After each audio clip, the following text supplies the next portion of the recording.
ท่านกำลังติดตามรับฟังสถานีวิทยุกระจายเสียงพระพุทธศาสนาแห่งชาติและสังคม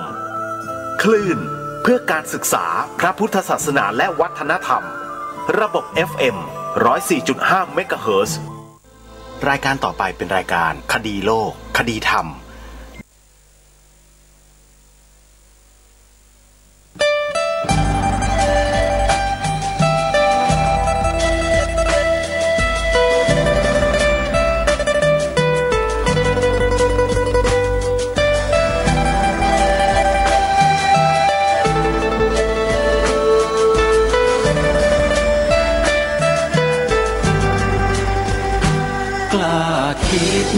ก็ต้องกล้าทำอย่ากลัวถ้าทำความดีเร่งศึกษาปัญหาให้ทันท่วงทีเมืองไทยจะพัฒนากว่านี้รายการดีๆคดีโลกคดีธรรมขอรำพันบรรยายความคิดเครื่องหมายแห่งสีทั้งสามงามถนัดขาวคือบริสุทธิ์สีสวัสดิ์หมายพระไตรรัตน์และธรรมะคุ้มจิตไทยแดงคือโลหิตเราใสซึ่งยอมสละได้เพื่อรักษาชาติศาสนาน้ำเงินคือสีโสภาอันจอมประชาถ้าโปรดเป็นของส่วนองค์จัดริ้วเข้าเป็นไตรรงค์จึงเป็นสีธงที่รักแห่งเราชาวไทยทหารอวตารนำไปยงยุทธวิชัยวิชิตก็ชูเกียรติสยามประเทศไทยที่เจริญมั่นคงมาได้จนถึงทุกวันนี้มิได้เกิดขึ้นจากความหวาดกลัวอย่างคลาดเขลาแต่บรรพบุรุษไทยของเราทุกยุคทุกสมัยล้วนแต่มีความกล้าหาญและชาญฉลาดปกป้องเอกราชสร้างชาติให้เกิดความมั่นคงโดยมีธงแห่งพระไตรรัตน์เป็นเครื่องนำชัยจึงเป็นที่มาที่ไปของรายการคดีโลกคดีธรรมกล้าคิดก็ต้องกล้าทำอย่ากลัวถ้าทำความดีเร่งศึกษาปัญหาให้ทันท่วงทีเมืองไทยจะพัฒนากว่านี้รายการดีๆคดีโลกคดีธรรมรายการดีๆคดีโลกคดีธรรม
พระพุทธศักราช รายการคดีโลกคดีธรรมมาพบกับท่านผู้ฟังเป็นปกติทุกวันจันทร์ถึงวันศุกร์และวันเสาร์อาทิตย์ทางสถานีวิทยุแห่งนี้ท่านสาธุชนสามารถติดตามรับฟังรายการนี้ได้เป็นประจำทุกวันโดยการดาวน์โหลดแอปพลิเคชันไว้ในโทรศัพท์มือถือแอปพลิเคชันนี้มีชื่อว่าสมาพันธ์สื่อวิทยุพระพุทธศาสนาอาเซียนแอปนี้เมื่อท่านใดได้ดาวน์โหลดไว้แล้วสามารถเปิดรับฟังธรรมะตลอด24ชั่วโมงที่มีความหลากหลายสามารถที่จะฟังได้แล้วก็สามารถที่จะฟังได้ทั่วโลกเช่นกันรายการคดีโลกคดีธรรมเป็นรายการปลุกจิตสำนึกของความเป็นไทยกลับคืนสู่จิตใจของพี่น้องผองไทยของเราเป็นหลักไม่ใช่รายการธรรมะล้วนๆแต่จะมีการสอดแทรกธรรมะกันบ้างในบางโอกาสอย่างเช่นข้อธรรมะดีๆจากหนังสือครูบาอาจารย์จากคู่มือคลังปริยัติหรือจากผู้รู้ทั้งหลายที่ท่านได้ขยายความไว้ก็จะนำมาอ่านให้ญาติโยมสาธุชนได้ฟังกันแล้วบางครั้งบางโอกาสอาตมาภาพก็อธิบายตามความรู้ความสามารถที่ได้ศึกษาเล่าเรียนและได้ปฏิบัติมาในลักษณะในเชิงเล่าประสบการณ์ให้ญาติโยมสาธุชนได้ฟังกันบ้างในฐานะที่ศึกษาเรียนรู้พระธรรมคำสอนมาเพราะฉะนั้นท่านที่มีความมุ่งหวังที่จะฟังรายการคดีโลกคดีธรรมพูดธรรมะล้วนๆนั้นขออภัยญาติโยมจังไม่ถึงเวลาขอย้ำนะโยมยังไม่ใช่เวลาของอาตมาภาพที่จะพูดสภาวะธรรมะสูงๆให้กับญาติโยมสาธุชนได้ฟังเพราะสภาพของจิตใจของอาตมาภาพยังไม่เป็นสมาธิขั้นเป็นทิขั้นต้นๆเท่านั้นเองจึงไม่สามารถที่จะขยายความในพระธรรมวินัยให้กับญาติโยมสาธุชนได้ฟังโดยละเอียดได้รอจังหวะเวลาและโอกาสที่มาถึงโยมนะฟังครูปลัดนรงฤทธิ์รูปนี้แน่นอนโยมไม่ผิดหวังขอบอกว่าไม่ผิดหวังแน่นอนภาพกล้ายันกับญาติโยมว่าถ้าอาตมาภาพได้บรรยายขยายความในข้ออัดข้อธรรมต่างๆแล้วเนี่ยญาติโยมจะมีความเข้าใจแล้วก็เข้าใจกันเป็นจำนวนมากด้วยยกเว้นแต่คนที่มีทิฏฐิมานะรังตมาภาพอันนั้นก็ว่าไปอีกเรื่องหนึ่งให้ฟังยังไงก็ฟังไม่เข้าหูโยมอาตมาภาพเป็นคนพูดอะไรตรงๆนะโยมนะต้องขอขมาด้วยอย่าว่ากันอย่าถือสากันนะ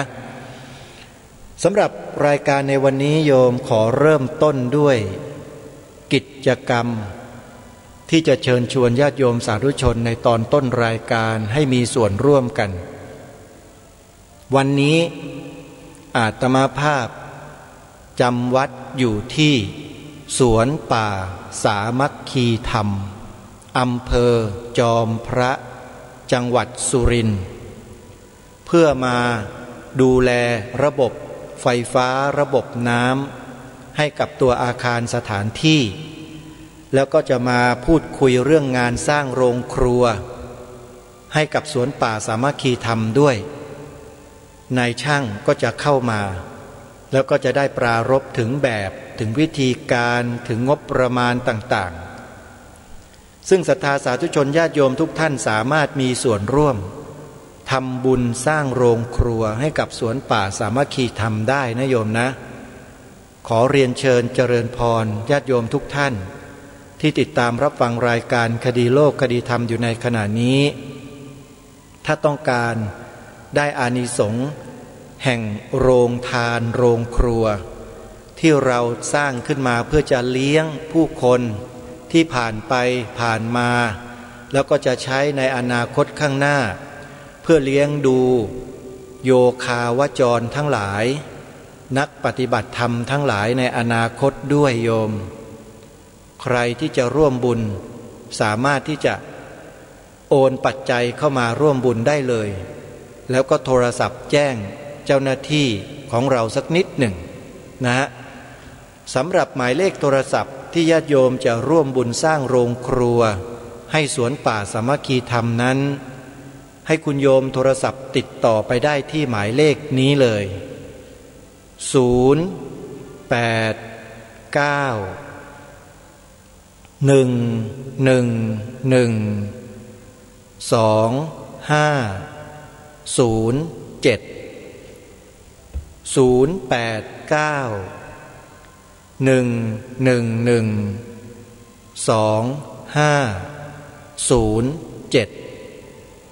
เบอร์นี้รับเรื่องเจ้าภาพสร้างโรงครัวโดยเฉพาะนะโยมนะส่วนอีกเบอร์หนึ่งญาติโยมสามารถโทรไปร่วมบุญบำรุงดูแลรักษาต้นไม้ปลูกป่าได้เลยนะอีกเบอร์หนึ่งนะจริงๆแล้วได้ทั้งสองเบอร์อีกเบอร์หนึ่งก็คือ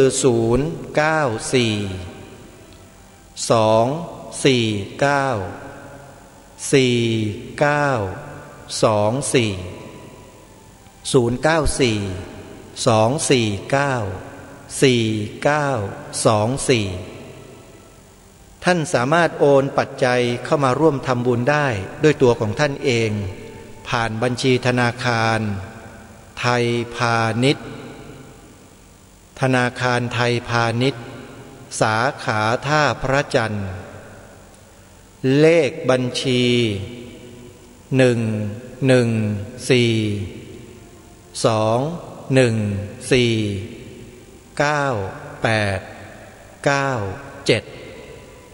บัญชีธนาคารไทยพาณิชย์สาขาท่าพระจันทร์เลขบัญชี114-214-9897ขออนุโมทนาสาธุท่านญาติโยมสาธุชนทุกท่านท่านผู้ฟังทั้งหลายวันนี้ขอเริ่มต้นด้วยบทความในหนังสือคู่มือคลังปริยัติธรรมซึ่งเป็นบทความที่ผู้รวบรวมเรียบเรียงเห็นว่าเป็นประโยชน์แล้วก็สามารถจะสร้างจิตสำนึกของความกตัญญูกตเวทีต่อบิดามารดาของเราได้ท่านก็เลยนำมาลงไว้อาตมาภาพจะขอนำมาอ่านเป็นบทหัวข้อท่านให้เอาไว้อย่างนี้ว่าคำนมัสการคุณบิดามารดาข้าขอกราบไหว้คุณท่านบิดาและมารดาเลี้ยงลูกเฝ้ารักษาแต่คลอดมาจึงเป็นคนแสนยากลำบากกายไปคิดยากลำบากตนในใจให้กังวลอยู่ด้วยลูกทุกเวลายามกี่ถ้าลูกร้องก็ต้องวางวิ่งมาหายามนอนไปเต็มตาพอลูกร้องก็ต้องดูกลัวเลือดยุงไรมดจะกวนกัดรีบอุ้มชูอดกินอดนอนสู้ทนลำบากหนักไม่เบาคุณพ่อแม่มากนักเปรียบน้ำหนักเท่าภูเขาแผ่นดินทั้งหมดเอาไม่เท่ากันเหลือที่จะแทนคุณของท่านนั้นใหญ่อนันต์เวแต่เรือนทันเอามาสอนพอผ่อนคุณสอนธรรมที่จริงให้รู้ไม่เที่ยงว่าเป็นทุนแผ่นดินทั้งหมดเอามาเปรียบคุณไม่เท่าทัน เหลือที่จะแทนคุณของท่านนั้นใหญ่อนันต์เว้นไว้แต่เรียนทันเอามาสอนพอผ่อนคุณสอนธรรมที่จริงให้รู้ไม่เที่ยงไว้เป็นทุนแล้วจึงแสดงคุณให้จริงตามธรรมดาจึกว่าสนองซึ่งคุณนาใช่ค่าน้ำนมที่กลืนกินบทความนี้ถ้าหากว่านำไปท่องไปบ่นกันทุกวันเนี่ยนะโยมบุญกุศลก็จะเกิดขึ้นในจิตใจของเราโดยไม่ต้องกระทำการอื่นใดเลยแต่เสียดายว่าศรัทธาสาธุชนอาตมาภาพไม่ทราบเหมือนกันว่าจะส่งบทความนี้ให้กับญาติโยมอย่างไรเดี๋ยวจะพยายามไปโพสต์ไว้ใน Facebook ส่วนตัวนะโยมนะใครที่ติดตาม Facebook อาตมาภาพอยู่ก็คอยติดตามรับชมแล้วกันแล้วก็จดเอาไปท่องกันนะบทความต่อมาท่านสาธุชนใช้ชื่อว่าคำนมัสการครูอาจารย์ลองมาฟังกันดูนะว่าท่านได้นำมาไว้อย่างไรข้าขอนอบน้อมคุณแก่ท่านครูผู้อารีกรุณาและปราณีอุตส่าห์สอนทุกวันยังไม่รู้ก็ได้รู้ส่วนของครูสอนทั้งนั้นเนื้อความทุกสิ่งสรรดีชั่วชี้ให้ชัดเจนจิตมากด้วยเอ็นดูอยากให้รู้เหมือนแกล้งเกณฑ์รักไม่ลำเอียงเอ็นหวังให้แหลมฉาดคมเดิมมืดไม่รู้แน่เหมือนเข้าถ้ำเที่ยวคลำงมสงสัยและเสะสมกลับสว่างแลเห็นจริงคุณส่วนนี้ควรไหวยกขึ้นไว้ในที่ยิ่งเพราะเราพึ่งท่านจริงจึงได้รู้วิชาฌานคุณบิดามารดาคุณครูอุปชาอาจารย์เป็นบุญคุณที่สูงส่งสมควรที่เราในฐานะที่เป็นลูกศิษย์จะต้องรำลึกถึงบุญคุณของบิดามารดาและครูบาอาจารย์เป็นหลักโยมไม่ใช่ศาสดาใดนะโยมนะบุญคุณของบิดามารดาและครูอาจารย์นี่คือสิ่งที่เรียกว่าวัฒนธรรมจารีตประเพณีของคนไทยของเราทีนี้มีบทกลอนสอนเด็กเข้ามาในที่นี้อีกจำนวนหนึ่งที่อยากจะนำมาอ่านให้กับญาติโยมสาธุชนได้ฟังกันเผื่อว่าจะเป็นข้อคิดให้พวกเรานั้นได้นำไปใช้เป็นวิธีสอนเด็กกันลองมาดูนะว่าท่านกล่าวไว้อย่างไรเจ้าจงมานะเรียนมันขีดเขียนในสาระเมื่อใหญ่ให้หาทรัพย์ควรจะนับเป็นแก่นสารเร่งเรียนวิชาการจงทรมานกายและใจวิชาเหมือนสินค้าอันมีค่าอยู่เมืองไกลต้องยากลำบากไปจึงจะได้สินค้ามาจงตั้งเอากายเจ้าเป็นสำเภาอันโสภาความเพียรเป็นโยธาแขนซ้ายขวาเป็นเสาใบนิ้วมือเป็นสายระยางสองเท้าต่างสมอไม้ปากเป็น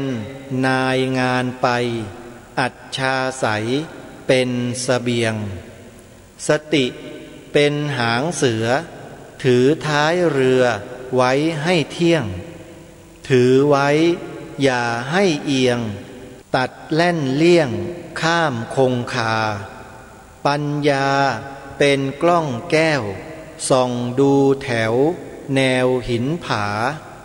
เจ้าจงเอาหูตาเป็นล้าต้าฟังดูลมขี้เกียจคือปลาร้ายมากล้ำกลายให้เรือจมเอาใจเป็นปืนคมยิงระดมให้จมไปจึงจะได้สินค้าคือวิชาอันพิสมัยจงหมั่นมั่นหมายใจอย่าได้คร้านการวิชาอดเปรี้ยวได้กินหวานดูอย่างท่านพระครูบาสู้ยากภาคเพียรมาหลายพรรษาอุตสาห์เพียรคำสอนนี้น่าจะเป็นคำสอนที่พระท่านเขียนขึ้นเพื่อสอนลูกศิษย์ลูกหาโยมเพราะว่าลงท้ายมาเนี่ยเป็นเรื่องของพระครูบาเป็นเรื่องของพระที่มีพรรษานะน่าจะเป็นเช่นนั้นแล้วจริงๆก็เป็นเช่นนั้นโยมเพราะไม่มีใครหรอกในโลกมนุษย์ใบนี้นะโยมนะที่จะให้ธรรมะสอนธรรมะอบรมธรรมะได้ดีกว่าพระสงฆ์เพราะท่านเป็นนักบวชห่างไกลจากกามกิเลสทั้งปวงจิตใจของท่านปราศจากอคติคือไม่ลำเอียงไปด้วยความโลภความโกรธความหลงนั่นเองนะฮะเพราะฉะนั้นพระยังไงก็ยังเป็นที่พึ่งแก่สังคมโลกมนุษย์ใบนี้ตลอดไปโยมยังไงก็ช่วยดูแลบำรุงรักษาสนับสนุนส่งเสริมพระท่านด้วยนะโยมนะอาตมาภาพขอสนับสนุนญาติโยมส่งเสริมพระภิกษุสามเณรแม่ชีช่วยกันโยมนะให้ศาสนาของเราขับเคลื่อนไปได้ทีนี้มาดูบทร้อยกรองอีกหนึ่งบทที่ท่านพูดไว้ถึงเรื่องของปริศนาธรรมหรือธรรมที่เป็นปริศนานั่นเองเป็นนัยยะที่แฝงไว้ลองมาดูซิว่าท่านกล่าวไว้อย่างไรยามเช้าเจ้าสี่ขาคลานไปมาร้องไห้แงเที่ยงวันกลับผันแปรเห็นสองขาหน้าแปลกใจครั้นถึงสายันเย็นกลับแลเห็นสามเท้าได้นี่คือตัวอะไรถ้าเห็นชอบตอบมาเอ่ยนี่มีคำถามด้วยเป็นปริศนาธรรมโยมใครรู้บ้างโยมอันนี้ท่านสาธุชนสามารถเดาล่วงหน้านะโยมนะเดี๋ยววันพรุ่งนี้เนี่ยจะนำมาตอบพรุ่งนี้มีคำตอบนะปริศนาธรรมข้อนี้ท่านเขียนคำตอบเอาไว้ต่อท้ายแต่ยังไม่อ่านเฉลยวันนี้แต่ให้ญาติโยมฟังคำถามไว้ก่อนถามอีกรอบหนึ่งนะโยมนะปริศนาธรรมที่เป็นบทร้อยกรองอยู่ในหนังสือคู่มือคลังประยัติธรรมอันนี้นะท่านบอกไว้อย่างนี้ท่านถามว่ายามเช้าเจ้าสี่ขาคลานไปมาร้องไห้แงเที่ยงวันกลับผันแปรเห็นสองขาหน้าแปลกใจครั้นถึงสายันเย็นกลับแลเห็นสามเท้าได้นี่คือตัวอะไรถ้าเห็นชอบตอบมาเอ่ยคิดว่าหลายคนมีชาวปัญญาน่าจะตอบได้เดาให้นิดนึงโยมเป็นเรื่องของชีวิตคนเรานี่แหละไม่ใช่อะไรเลยไปพิจารณาหาคำตอบให้ได้นะเดี๋ยวพรุ่งนี้มีปริศนาธรรมอีกข้อหนึ่งโยมแต่ไม่ใช่คำตอบนะขออภัยมีคำตอบอยู่ท่านตอบหลังจากคำถามนี้ฮะเดี๋ยวพรุ่งนี้มาถามอีกข้อหนึ่งแล้วก็จะเฉลยคำตอบข้อแรกเอาละญาติโยมสาธุชนวันนี้อาตมาภาพจะมาปรารภถึงกิจกรรมที่พวกเราชาวพุทธสมควรอย่างยิ่งที่ต้องทำมาถึงเวลานี้วินาทีนี้ยุคนี้สมัยนี้ปีพ.ศ.นี้แล้วเนี่ยเราจะพูดแบบธรรมดาไม่ได้อีกแล้วโยม เพราะวันเวลานั้นล่วงเลยผ่านไปทุกวันทุกวันทุกเวลานาทีแล้วเวลานั้นก็หายไปจนหมดย้อนกลับมาคืนสู่ชีวิตของเราให้กลับไปเป็นหนุ่มสาวไม่ได้นะโยมนะเพราะฉะนั้นความไม่ประมาทจึงเป็นหนทางที่ดีที่สุดเป็นหนทางที่ถูกต้องที่สุดแม้แต่องค์สมเด็จพระบรมศาสดาสัมมาสัมพุทธเจ้าก็ทรงสรรเสริญความไม่ประมาทความไม่ประมาทในที่นี้ในรูปแบบของรายการคดีโลกคดีธรรมนั้นมิได้หมายถึงการเจริญสติปัฏฐานโยมแต่เป็นการเจริญจิตสำนึกโยมคำว่าจิตสำนึกกับเจริญสติปัฏฐานเนี่ยเหมือนกันหรือต่างกันอย่างไรโยมลองนำไปพิจารณาเทียบเคียงดูนะอาตมาภาพพูดถึงจิตสำนึกเพื่อเรียกให้พวกเราปลุกให้พวกเราตื่นจากความหลับไหลแล้วก็สร้างกำลังใจให้เกิดจิตสำนึกขึ้นมาให้ได้ทีนี้จิตสำนึกที่มันจะเกิดขึ้นได้เนี่ยโยมมันต้องมีอะไรเป็นเหตุเป็นปัจจัยจิตสำนึกจึงจะเกิดได้ทั้งนี้ทั้งนั้นก็ไม่มีอะไรอื่นเลยนอกจากความรู้หรือปัญญานั่นเองคนเราไม่มีความรู้จะหาจิตสำนึกในเรื่องนั้นๆไม่ได้เพราะไม่มีความรู้อะไรเลยข้อมูลก็ไม่มีอะไรเลยว่างเปล่ากลวงโบสติปัญญาก็ไม่มีมันจะเกิดไม่ได้เมื่อไม่มีสติปัญญาไม่มีความรู้ในเรื่องนั้นๆแล้วจะหาจิตสำนึกหรือความเข้าใจลึกๆถึงเรื่องเหล่านั้นได้อย่างไรเพราะฉะนั้นการจะสร้างจิตสำนึกให้กับผู้คนไม่ว่าใครก็แล้วแต่ท่านต้องสร้างความรู้ให้แก่เขาเสียก่อนเหมือนอย่างรายการคดีโลกคดีธรรมที่มาปลุกจิตสำนึกที่มาเรียกจิตสำนึกท่านทั้งหลายเนี่ยไม่ได้อยู่ๆก็มาบังคับบอกทุกท่านต้องมีจิตสำนึกทุกท่านต้องมีจิตสำนึกไม่ใช่แต่จะพูดถึงเรื่องราวเหตุการณ์พูดถึงประวัติศาสตร์ความเป็นมาของชาติบ้านเมืองเรื่องของพระพุทธศาสนาเรื่องของสถาบันพระมหากษัตริย์ให้พวกเราได้ศึกษาเรียนรู้กันในเบื้องต้นเสียก่อนให้เห็นว่าสถาบันพระพุทธศาสนากับสถาบันพระมหากษัตริย์นั้นมีคุณูปการต่อสังคมประเทศชาติบ้านเมืองไทยต่อคนไทยของเราเพียงใดเมื่อเรามีความรู้ความเข้าใจที่ถูกต้องตรงกันเช่นนั้นแล้วจิตสำนึกก็จะเกิดตามมาโดยอัตโนมัติเองแต่ที่อาตมาภาพต้องมาเรียกร้องจิตสำนึกในวันนี้เนี่ยเพราะเนื่องจากว่ามีคนไทยเราเป็นจำนวนไม่น้อย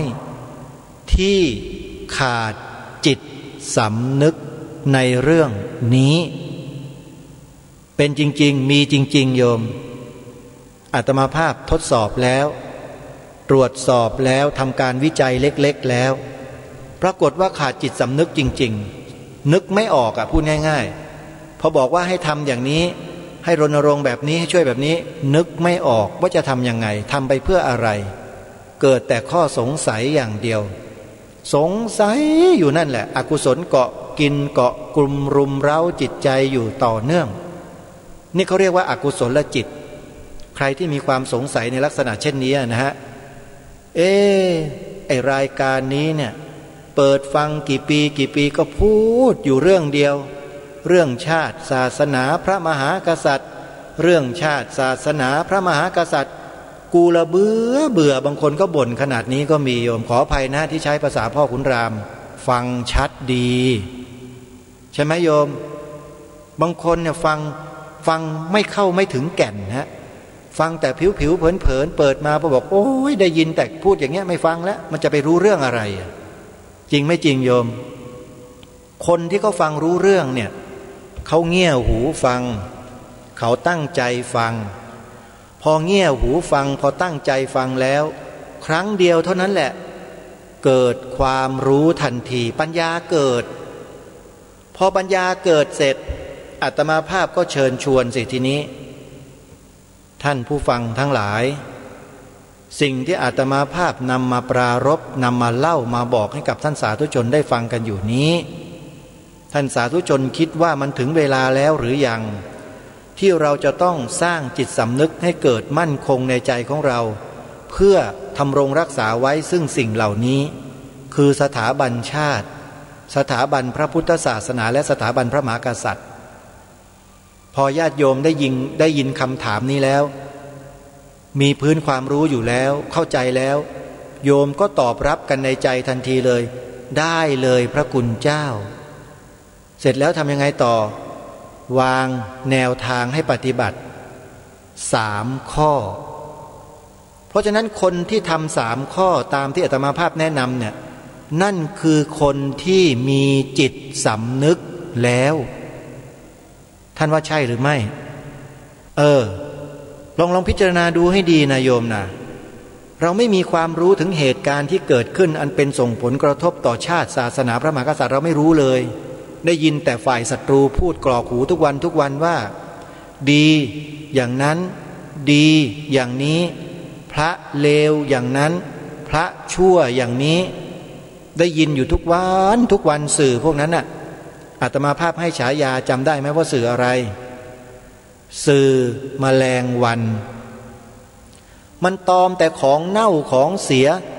มาโชว์มาถ่ายทอดมาเผยแพร่ให้พวกเราทุกวันไอ้พวกเราก็ชอบของเสียเหมือนกับสื่อเหล่านั้นไปด้วยก็เลยดูดกินตอมกินน้ำเลือดน้ำหนองนะอะไรเชื้อโรคอะไรต่างๆมากมายจนกลายเป็นอาการติดเชื้อในกระแสจิตอาการติดเชื้อในกระแสจิตจำได้ไหมที่รายการคดีโลกคดีธรรมอธิบายความให้ฟังท่านสาธุชนดูไม่ยากพิสูจน์ไม่ยากตรวจไม่ยากเลยคนที่มีติดเชื้อในกระแสจิตเนี่ยโยมเพียงแค่ยิงคำถามสั้นๆไปเท่านั้นแหละก็สามารถรู้ได้ทันทีเลยว่าคนนี้ติดเชื้อในกระแสจิตหรือไม่คำถามที่ว่าประเทศไทยมีศาสนาอะไรเป็นศาสนาประจำชาตินี่คือข้อที่1นะข้อที่2สีขาวในธงชาติไทยหมายถึงศาสนาอะไรคนที่ไม่มีจิตสำนึกเนี่ยก็จะตอบในลักษณะเบี่ยงเบนจากความเป็นจริงไปมากบ้างน้อยบ้างเฉียวบ้างอันนี้คนมีจิตสำนึกน้อยมากต่างกันตรงที่คำตอบพิสูจน์ได้ทันทีฮะเห็นไหมโยมยากไหมโยมไม่เชื่อลองไปพิสูจน์พ่อบ้านโยมดูก็ได้นะลองดูซิว่ามีจิตสำนึกหรือเปล่าแต่อย่าไปทะเลาะกันนะอาตมาภาพไม่เห็นด้วยนะถ้าเอาคำถามนี้ไปทะเลาะกันน่ะเดี๋ยวจะหาว่าอาตมาภาพมายุแยงตะแคงรั่วไม่ใช่การที่จะถามคำนี้ต่อใครเนี่ยโยมเราต้องดูก่อนว่าคนนั้นคือใครถ้าเป็นคนในครอบครัวเดียวกันด้วยเราต้องยิ่งระวังให้มากอย่าเพิ่งยิงคำถามโดยตรงแต่ควรจะอธิบายให้ข้อมูลให้ความรู้เขาในเบื้องต้นเสียก่อนพ่อมึงเนี่ยมีพระท่านพูดในรายการคดีโลกคดีธรรมอยู่เนี่ยฉันน่ะฟังทุกวันเลยท่านบอกถึงเรื่องของสถาบันชาติศาสนาพระมหากษัตริย์ท่านแนะท่านบอกท่านเอาหลักฐานมากล่าวอ้างต่างๆมากมายแล้วท่านพูดไปเพื่ออะไรท่านบอกว่าต้องการปลุกจิตสำนึกของคนไทยน่ะพ่อปลุกจิตสำนึกก็พวกเราคนไทยเราก็มีจิตสำนึกกันอยู่แล้วนี่ไม่ใช่อย่างนั้นคุณพ่อท่านมีอะไรที่ลึกกว่านั้นโดยท่านหยิบยกเอาสถานการณ์ที่เกิดขึ้นส่งผลกระทบต่อสถาบันชาติพระพุทธศาสนาพระมหากษัตริย์ขึ้นมาอธิบายขยายความมานานและดิฉันเองก็ฟังมาก็เข้าใจท่านอยู่ก็เลยอยากจะมาคุยกับพ่อสักนิดหนึ่งได้ไหมเรื่องนี้ได้สิได้เป็นเรื่องสำคัญดูท่าทีของพ่อบ้านก่อนนะโยมนะอย่าเพิ่งเร่งรีบไปยิงคำถามไปยิงชุบนี่เดี๋ยวตอบไม่ได้โยมไปว่าเขาว่าไม่มีจิตสำนึกเดี๋ยวก็ทะเลาะกันตาย เพราะฉะนั้นมันต้องฉลาดด้วยนะโยมใช้ปัญญาด้วยอย่าใช้แต่อารมณ์อย่าใช้แต่ความมุ่งมั่นของตัวเราแต่เพียงอย่างเดียวดูสถานการณ์ด้วยรายการคดีโลกคดีธรรมเนี่ยดูสถานการณ์ประเทศไทยมา10 กว่าปีแล้วโยมไม่ใช่อยู่ๆก็มาพูดนะเห็นมาเนี่ย10 กว่าปีแล้วมั่นอกมั่นใจแล้วแหละว่าคนไทยเราเนี่ยเริ่มที่จะอ่อนแอทางด้านจิตสำนึกเพิ่มขึ้นมากขึ้นโดยลำดับเมื่อเวลานั้นมาถึงอาตมาภาพก็เริ่มที่จะอธิบายให้ข้อมูลความรู้ให้ประสบการณ์แล้วก็เชิญชวนทุกท่านได้ทำหน้าที่เรียกจิตสำนึกกลับมาโดยการอธิบายทำความเข้าใจให้เกิดขึ้นก่อนให้ทุกคนยอมรับความจริงให้ได้ก่อนตั้งคำถามทุกท่านทุกคนมาโดยตลอดว่าประเทศไทยเรานั้นมีศาสนาอะไรเป็นศาสนาประจำชาติประเทศไทยเรานั้นนับถือศาสนาอะไรเป็นหลักทุกคนก็ตอบตรงกันหมดศาสนาพุทธแปลว่าทุกคนยอมรับแล้วเมื่อทุกคนยอมรับแล้วอาตมาภาพก็เพิ่มการบ้านให้เพราะฉะนั้นนำเอาการบ้านไปทำ3 ข้อช่วยกันทำแล้วก็บอกต่อๆกันไปให้ทำต่อๆกันไปด้วยข้อ1ให้พูดคำนี้ในทุกที่ทุกสถานทุกเมื่อทุกเวลาที่มีโอกาสพูดเอาไว้คือคำว่าพระพุทธศาสนาเป็นศาสนาประจำชาติไทยของเราโยมท่านผู้ฟังฮะพระคุณเจ้าพระเถรานุเถระที่เคารพครับท่านครับคำพูดที่เราพากันพูดคำนี้ท่านเชื่อผมไหมครับว่าจะส่งผลกระเทือนต่อประเทศชาติบ้านเมืองนี้อย่างมากเลยแล้วไม่ใช่กระเทือนแล้วเกิดความเสียหายนะไม่ใช่กระเทือนเลื่อนลั่นเหมือนกับที่องค์สมเด็จพระสัมมาสัมพุทธเจ้าตรัสรู้ธรรมโยมแผ่นดินของโลกของจักรวาลทั้งหมดวันสะเทือนไปหมดเลยนั่นคือเครื่องหมายที่บ่งบอกว่าสิ่งดีๆกำลังมาอันนี้ก็เหมือนกันพอเรากล่าวคำนี้มากๆกว้างๆขวางๆกล่าวไปได้ทุกพื้นที่ของประเทศทุกคนช่วยกันทั้งบ้านทั้งเมืองโยมมันสั่นสะเทือนทั้งบ้านทั้งเมืองฮะทีนี้เมื่อสั่นสะเทือนแล้วเนี่ยถ้าสมมุติว่าเป็น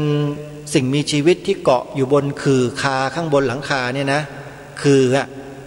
หรือเขาเรียกว่าฝ้าเพดานเนี่ยเกาะอยู่ถ้าหากว่าสิ่งมีชีวิตข้างบนที่เกาะอยู่นั้นเท้าไม่เหนียวพอไม่มีความมั่นคงพอเนี่ยตกหมดแล้วฮะหัวกระแทกพื้นสลบสลายกันไปหลายสัปดาห์หลายปีบางทีก็อาจจะเสียชีวิตเลยก็ได้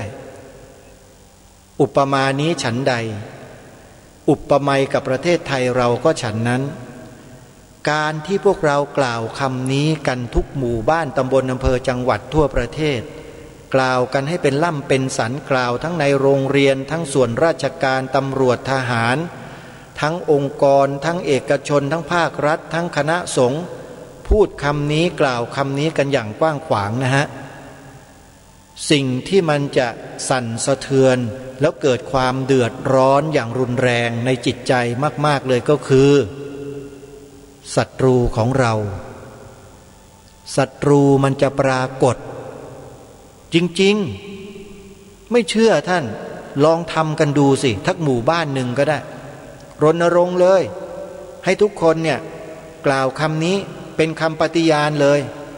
พระพุทธศาสนาเป็นศาสนาประจำชาติไทยของเรามีหน่วยราชการไหนกล้าทำมั่งให้ผู้บังคับบัญชาสั่งการลงไปให้ทุกคนในส่วนราชการท่องคำปฏิญาณนี้ทุกคนพระพุทธศาสนาเป็นศาสนาประจำชาติไทยของเราถ้าทำได้แปลว่าส่วนราชการนั้น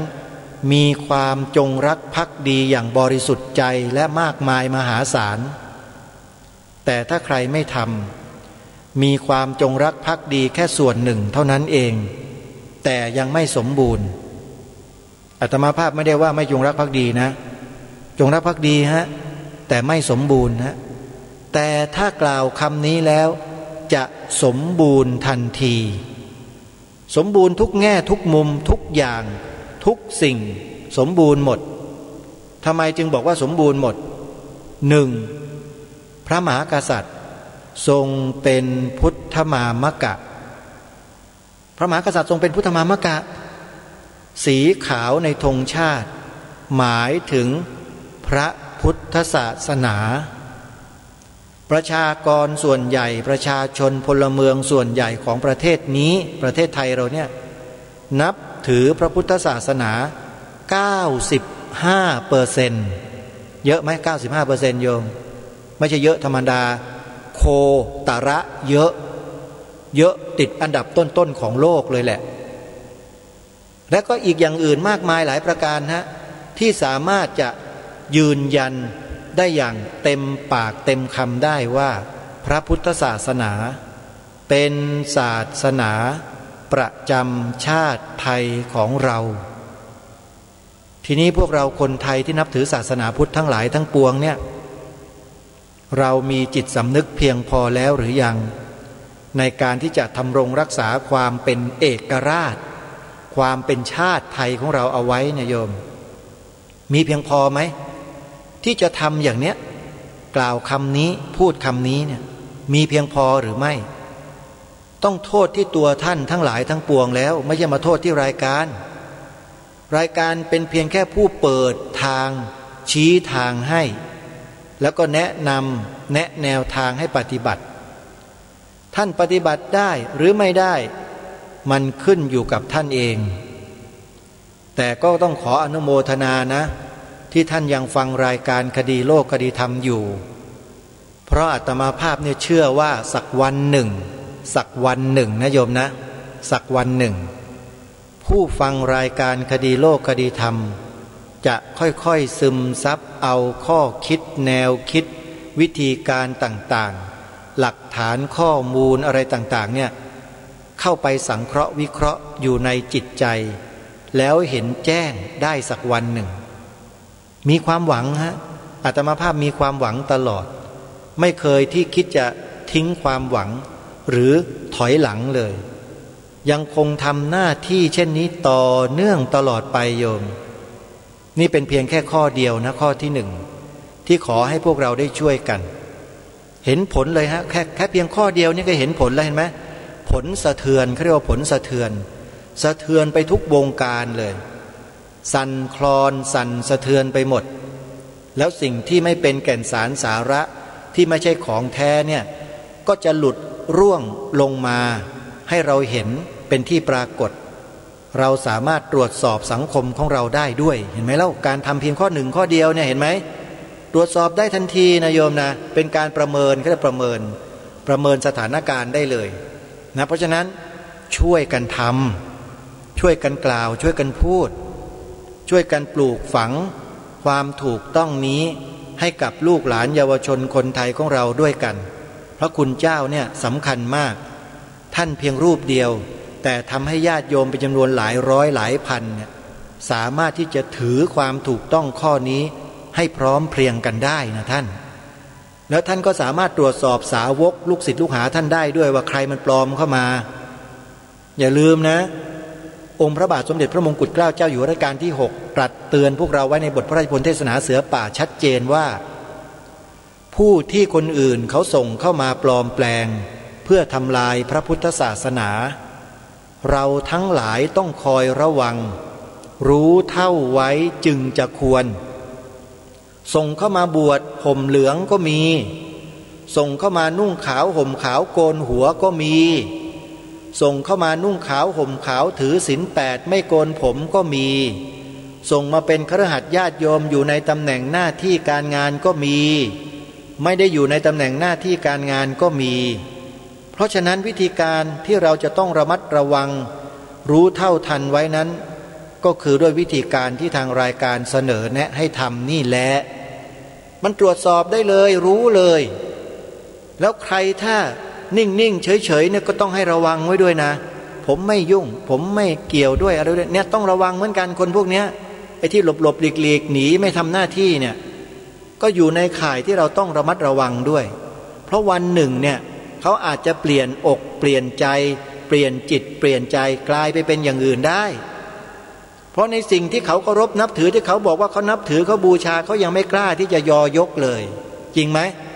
บอกให้พูดคำว่าพระพุทธศาสนาเป็นศาสนาประจำชาติไทยของเราเนี่ยเขายังไม่กล้าพูดเลยแล้วนับประสาอะไรเล่ากับสิ่งที่เรามองไม่เห็นเราไม่รู้ที่เขากระทำอยู่จริงไหมเราไม่รู้เลยใช่ไหมขนาดสิ่งนี้เขายังไม่กล้าเลยเพราะฉะนั้นอาตมาภาพก็ไม่ไว้วางใจคนที่เพิกเฉยเหมือนกันไม่ไว้ใจนะโยมอย่าไปไว้ใจนะไม่ว่าเขาจะเป็นใครก็ตามเราต้องพยายามทำให้เขาเนี่ยยอมรับความจริงข้อนี้ให้ได้นี่คือการบ้านเบื้องต้นของทุกท่านทุกคนนะครับครูบาอาจารย์ทุกรูปทำเถอะฮะเชื่อนะครับท่านสิ่งที่นำพาให้ทำตรงนี้เนี่ยไม่เสียหายมีแต่จะได้ประโยชน์ท่านเชื่อได้เลยผมยืนยันเลยฮะได้ประโยชน์อย่างเดียวไม่เสียหายเลยครับยอยกพระพุทธศาสนาเนี่ยองค์บุรพมหากษัตริย์ของเราก็ทรงยอยกมาโดยตลอดแล้วทำไมเราจะยอยกตามพระองค์ไม่ได้ดำเนินรอยตามเบื้องพระยุคลบาทพระองค์ไงไหนล่ะว่าจงรักภักดีกันไงแล้วเดินกันหรือยังเดินตามรอยเบื้องพระยุคลบาทพระองค์ท่านหรือยังถ้ายังมาเดินตามที่รายการคดีโลกคดีธรรมเดินอยู่สาธุโยมขออนุโมทนาบุญกับทุกท่านนะโยมนะเหลือบดูเวลาใกล้จะหมดท่านสาธุชนอย่าลืมนะโยมวันสำคัญทางพระพุทธศาสนากำลังจะมาถึงนั่นก็คือวันมาฆบูชาวันมา